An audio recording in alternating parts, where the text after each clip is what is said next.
Right now at 10, a road rage argument between drivers escalates to gunfire. He was out of his vehicle when he was shot. They were exchanging words. What led to the shooting and multiple crashes? And the high temperatures today, falling shy of 90 degrees because we had rain and clouds. We're not going to be as lucky tomorrow. We'll let you know how hot we get coming up.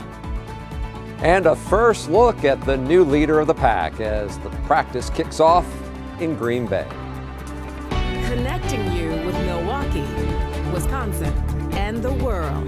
This is TMJ4 News at 10. Good evening and thanks for joining us. A busy night of news, but we do want to begin with Storm Team 4 and what could be the hottest day of the year so far. Temperatures are cranking up and tomorrow things look pretty hot and humid, so let's check in right now with Chief Meteorologist Brian Niznansky. Charles, you can already tell we have that humidity. You feel it thick in the air, and you can see the heat advisories have now expanded across much of the Midwest here. Remember the last several days it was down south, out west the past couple weeks, but now the heat advisories, including even western Wisconsin, gets as close as Dane County to us. I think we're going to be close to advisory criteria. We could see heat index values by tomorrow close to the triple digits, if not 100, across some of our inland spots. But the lake should keep us still a little bit cooler right here in Milwaukee, but we're all feeling the humidity. The dew points are tropical now at 70 in Milwaukee, 70 in Racine, 69 in Kenosha. Rain totals from today, 3/4 of an inch to pretty much nothing, depending on where you are. Officially at Milwaukee Mitchell, 0.08 of an inch of rain. Here's your forecast as we head on through the night tonight. Could see a little bit of fog developing by tomorrow morning. Coming up, we'll talk about the high temperatures, plus another chance for severe weather before the week's over with coming up. All right, we'll check back soon. The big challenge tomorrow is keeping cool. So where can you go if you don't have air conditioning or want to get the kids out of the house? TMJ4's Sarah McGrew has some answers. While it may be too hot on Thursday to take your Harley out for a ride, that doesn't mean you can't read about one. Well, we love books. All Milwaukee Public Library branches are some of the many city-designated cooling sites when heat waves hit. And Thursday is expected to be the hottest day of the year so far. And heat is no joke. According to the Milwaukee Health Department, in a normal year, more than 600 Americans die of complications from overheating. Obviously, there's a concern about vulnerable populations, people that don't have air conditioning, people who may be on medications. And libraries are perfect because they're neighborhood based. And yes, while libraries are known for books, there's so much more you can do while beating the heat and taking advantage of the AC. Log onto a computer, check your email, surf the web, read the news. There are videos that can be viewed. Just a lot of different activities. For families with young kids who don't want to endure the heat at the playground, every library branch has a great selection of children's books and activities. Bring the kids to your neighborhood library and make it a field trip. The library isn't the only option to cool off. There's several splash pads and pools open across Milwaukee County, and you can always head to the lakefront and cool off in Lake Michigan. It's also a good idea to check on your neighbors on hot days, especially those who are older or who don't have air conditioning. For a full list of places where you can get out of the heat tomorrow, just search cooling centers at tmj4.com. There you can find a list of libraries, senior centers, and pools to cool off. Sarah McGrew, TMJ4 News. And Lake Michigan should feel pretty good tomorrow. All right, Sarah, thanks. Strong storms swept through much of our area this morning. This truck was struck by lightning and Slinger. The fire department responded just before 8 a.m. Photos show the windshield scorched and melted on the inside. Electronics and plastic parts were also fried. The truck is a total loss. No one was hurt. Storm surge and wind caused damage to docks at the Reef Point Marina in Racine. Photos show some of the wood broken and another section of the walkway sort of fell apart there and is underwater. Racine firefighters responded to a report of a partial roof collapse during heavy downpours. They blocked off a building downtown near 3rd and Main. No reports of anyone hurt. New at 10, one man in the hospital, another in jail after a road rage shooting in West Dallas. Now, this situation stopped traffic for hours this afternoon along Greenfield Avenue, just south of the Zoo interchange. Police say a driver was shot at 103rd and Greenfield, then drove off. eventually crashing into a light pole about 20 blocks away. Miriam McCarr talked to a witness who recorded the aftermath. Shots fired and crashed cars, completely halting traffic on a busy West Dallas street Wednesday afternoon. Deborah Molinaro was driving home when she saw it all unfold. There was a person laying on the ground, flat out on the ground, next to one of the cars. She captured this footage on her phone, showing officers with shields apprehend a man who surrenders with his hands in the air. They went up to him and they handcuffed him and put him in a squad car. The road rage incident sounds like the shooter's in a silver car in the middle of the street still by 102 in Greenfield. The 25-year-old man in custody reportedly shooting a 37-year-old man after an argument on the road turned into a physical fight. What I got here is one victim, gunshot, point blank range through and through. He was adamant. He was out of his vehicle when he was shot. They were exchanging words. That silver car surrounded by officers and taped off late into the afternoon. Officials staying on scene, investigating the alleged shooter's car before towing it away from the street. The man shot fled the scene in his truck, where he hit another car and came to a stop in a yard. Bystanders like Deborah shocked over what she witnessed firsthand. I was worried. I tried to stay behind the brick wall a little bit because bullets travel far. She says she's never seen a scene like this up close before, but isn't surprised with the rise in violence. Especially the kids all getting shot and hurt and killed. It's crazy. Officials say the man shot is expected to survive. The investigation is ongoing. In West Dallas, Miriam McCarr, TMJ4 News. Miriam, thanks. In depth now, we found a recent study that found the number of people hurt or killed in road rage shootings in the U.S. has increased every year since 2018. Now, that's according to Everytown Research and Policy. 141 people were killed last year nationwide in cases of road rage. More than 400 were injured.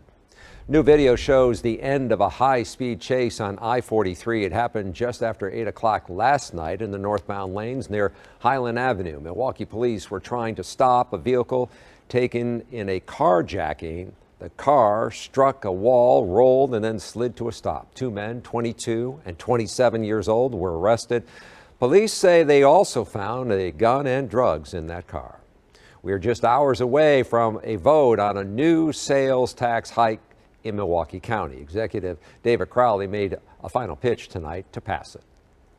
We are not able to provide the programs and services that so many in our community, our most vulnerable constituents, absolutely rely on. And that's extremely important and why we needed the local option sales tax, because it not only addresses the scale, but it's also the cheapest option that we have available in making sure that we can fill the gap to provide these services. So the proposal would add another 0.4% on top of the existing 0.5% county sales tax. A vote is scheduled tomorrow morning. I'll be there as they make that vote. It does need the support of 12 of 18 county board members to pass. The Cardinal Stritch University campus has been sold. The school closed earlier this year, blaming falling enrollment and a $6 million budget gap. The Ramirez Family Foundation is buying property that sits in both Glendale and Fox Point for $24 million. The organization runs St. Augustine Preparatory Academy on Milwaukee's south side. The absolute biggest problem Milwaukee has, it's an existential threat, is a lack of human resource that is educated and suited for the economy. We see ourselves as a human resource generator. And if we can pump out, between the two schools, 500 graduates every year, that would make an immense difference in Milwaukee. The foundation says it is still working on the specifics of how the campus will be used. Training camp kicking off in Green Bay, the first practice giving fans a first look at the new starting quarterback, Jordan Love. Lance Allen is outside Lambeau.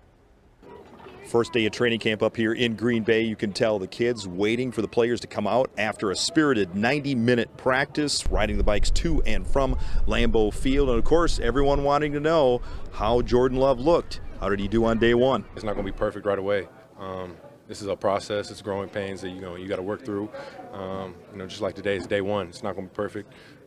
Something that we got to build every day. And obviously there's a lot of responsibility that comes with the position. The eyes being on you, that's something that I'm working on right now, just trying to block out. Just trying to have my focus be on what I'm working on that day, what I'm focusing on that day, so I can have all my focus on that, just kind of block out any distractions. Aaron Jones worked out with Jordan Love in the offseason in California. Christian Watson always does pregame warm-ups with his new quarterback, and both feel the chemistry is key.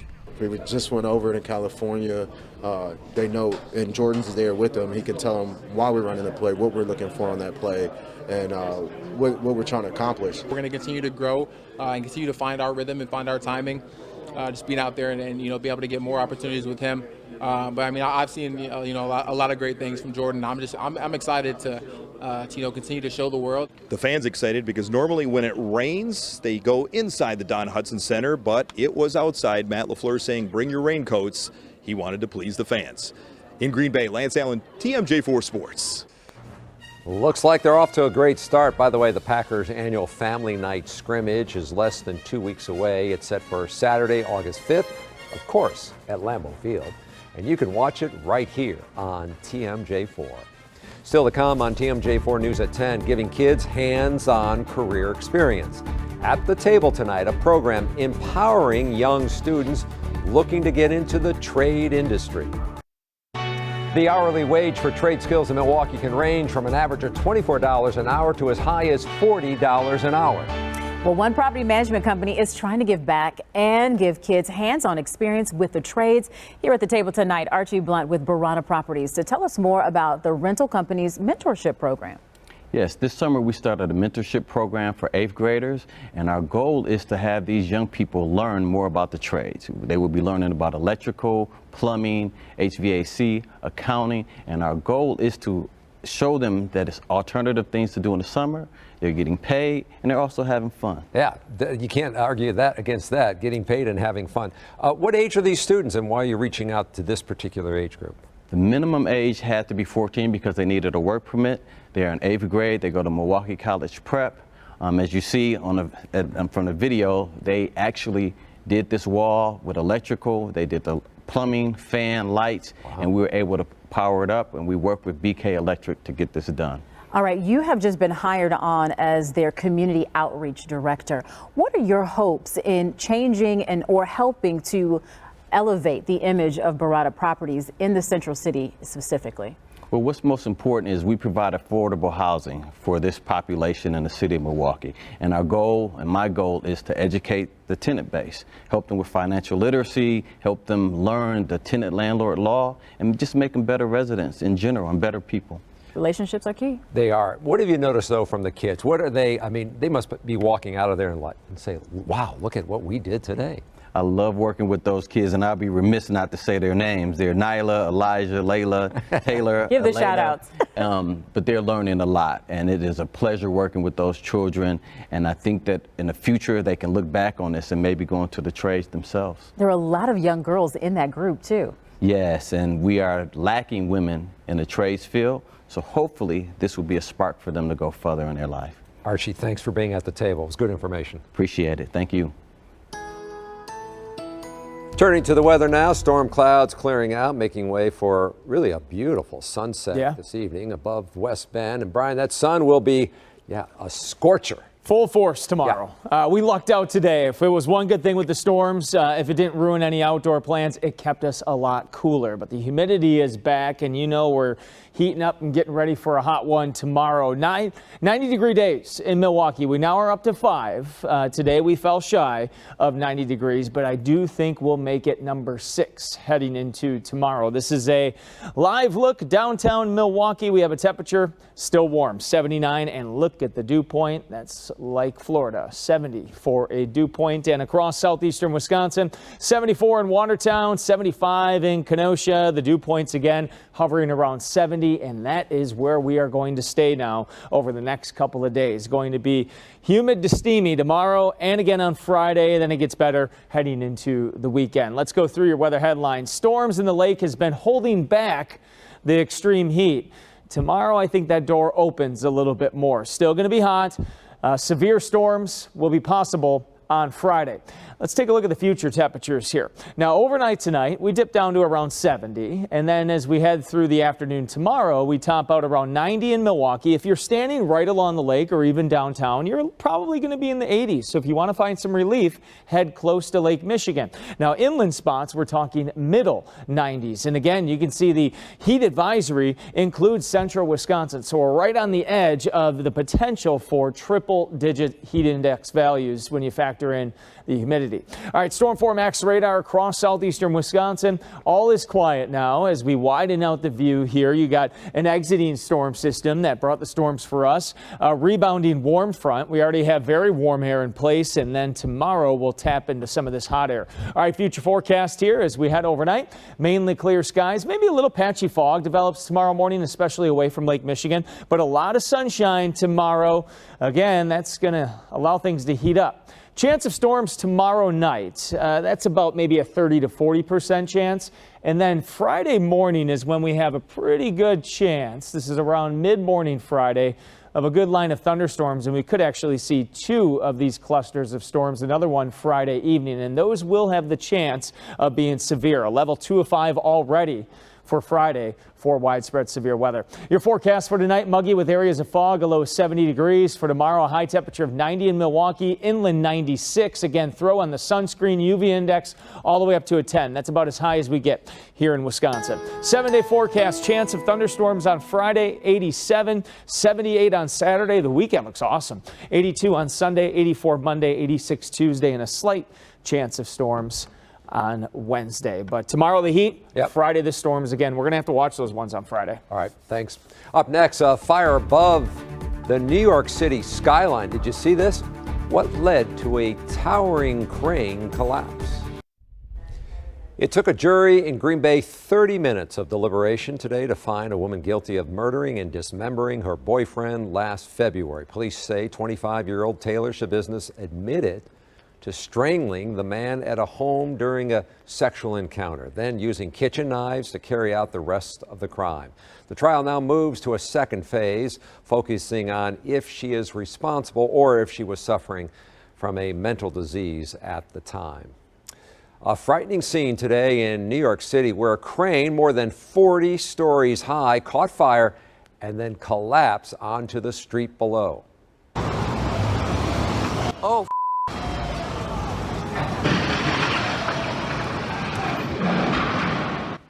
oh yeah, the debris raining down sent people on the street running for cover.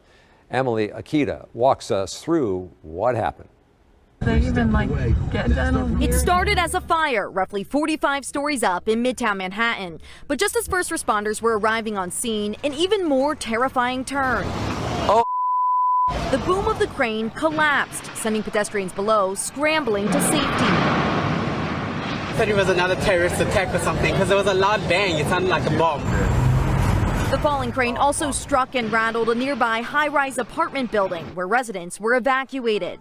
Our whole floor, about front of our building, all the glass and debris, everything is mangled like Godzilla took it and just squished it in his hand. Authorities say at least 11 people sustained non-life-threatening injuries, including 2 firefighters. First responders climbed to nearby rooftops to douse the flames, leaving the crane's cabin charred. Its operator tried extinguishing the fire, according to officials, but fled when he couldn't. As the fire heats the cable weakens to a point where it loses its strength, and that's where the collapse occurred. Part of the crane and the 16 tons of concrete it was lifting plummeting.